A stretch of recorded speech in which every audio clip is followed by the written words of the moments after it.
All right, so just a quick snippet of a repeat. Feel free to express yourselves if you feel connected to something that you hear tonight through this piece, because I feel it as I write it.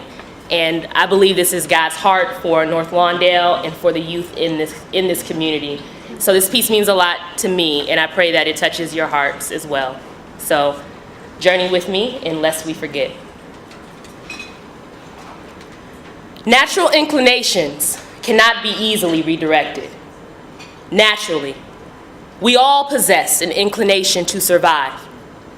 When forced into desperate circumstances, that wallet, that purse, no longer exists as your property, but a 13-year-old's last chance to change his blighted situation. What you have becomes what they need. And it is in this moment that the scales of justice tilt. We place the label of criminal on the boy, the girl, who previously wore the title of hungry, desperate, neglected. Then comes the juggling act.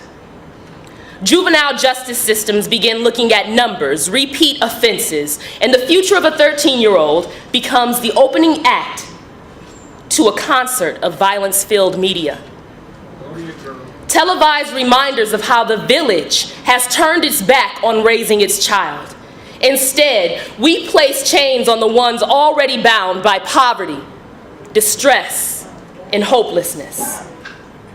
That's why we need the hope again.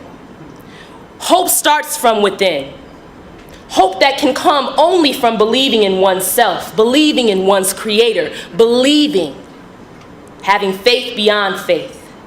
Because faith does not have a color. It does not have any particular shade. Its address isn't considered to be on the bad side of town. Faith does not present itself made up or cosmetically beautiful. Faith is resilient. It has the spirit and heart of a fearless warrior, one who is not afraid to reach out to that criminal, to the neglected, to the depressed, to the desperate. Faith lives in the heart of the student as well as the teacher. For we all are faced with an internal debate when we step back to observe our youth's fate. We see nature revealing life lessons taught through seasons changing. And it's true, things do look quite beautiful. Lovely, actually, right as they're dying. Bright, perfect, lovely to the sight, but dying. We often make a cosmetic mess of things. We attempt to mend a broken soul with pretty and shiny things, believing that if we could just shine him up a bit and give her a pretty bow, perhaps the pain she deeply feels will disappear. Perhaps his confidence will grow.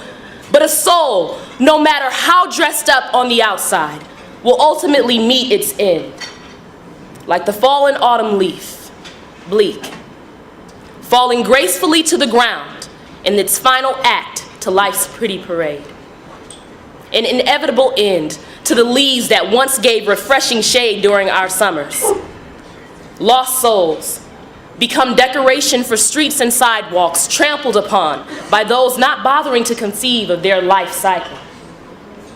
And too soon, it seems, we see our youth cut off from their seasons of life.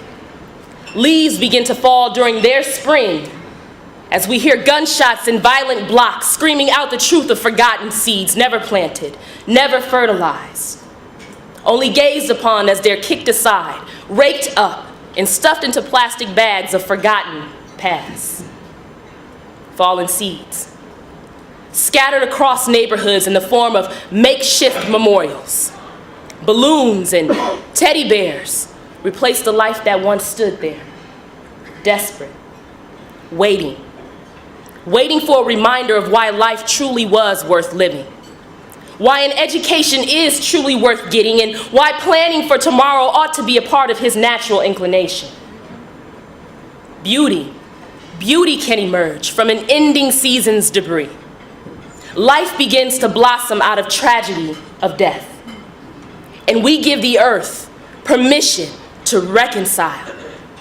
Fallen seeds can become fertilizer for newness and growth.